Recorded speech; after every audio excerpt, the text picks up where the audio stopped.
एक को देखना। चलिए अब जरा ये समझने की कोशिश करते हैं कि इसका असल में मतलब क्या है। देखिए, पुराने जमाने के जो वैदिक ऋषि मुनि थे, उनका नजरिया बिल्कुल अलग था। उनके लिए विष्णु कोई एक देवता या कोई इंसान नहीं थे, बल्कि वो तो एक चेतना थी, एक ऐसी शक्ति जो हर चीज में, हर एक कण में मौजूद है। वो मानते थे कि असली अज्ञानता यही है कि हम एक रूप को दूसरे से बेहतर समझ बैठते हैं, जबकि असली ज्ञान, असली अनुभव तो तब होता है जब हमें ईश्वर अपने चारों तरफ मौजूद हर चीज में नजर आने लगे। तो ये चेतना आखिर है कहाँ? ये टेक्स्ट इसे बड़ी खूबसूरती से बताता है। कहा गया है कि वो हर हरकत में है, हर एक मूवमेंट में।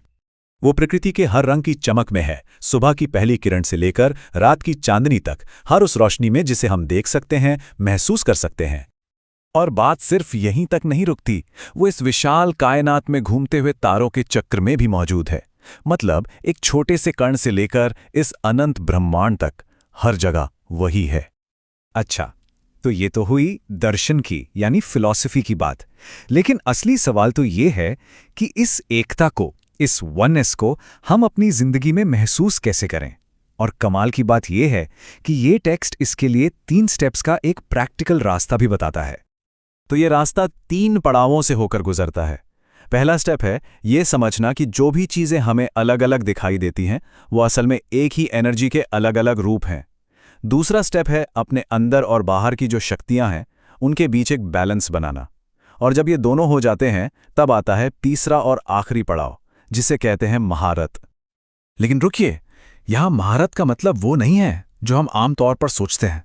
मतलब किसी चीज को जीतना या उस पर कंट्रोल करना नहीं, बल्कि ये तो बैलेंस साधने की एक कला है। एक ऐसी स्टेट जब पदार्थ और शक्ति हमारी चेतना के साथ बिल्कुल एक सुर में आ जाते हैं। चलिए अब आते हैं इस टेक्स्ट के बिल्कुल दिल पर, यानी वो 1000 नाम। आखिर इन नामों में ऐसा क्या खास है? आइए इनके गहरे मतलब को समझते हैं। 1000 नाम, सोचिए जरा, ये संख्या ही अपने आप में कितनी बड़ी है। लेकिन ये सिर्फ शब्द नहीं है। इसे ऐसे समझिए कि हर एक नाम इस पूरी कायनात के किसी ना किसी राज को खोलने वाली एक चाबी है। इसको और बेहतर समझने के लिए कुछ उदाहरण देखते हैं। जैसे एक नाम है विश्वम, जिसका मतलब है यूनिवर्स, यानी वो सब कुछ जिसे हम छू सकते हैं, जो मैटर है।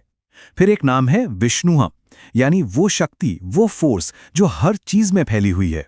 और तीसरा है भावा, जिसका मतलब है हमारा होना, हमारा अस्तित्व, यानी कि चेतना या कॉन्शियसनेस।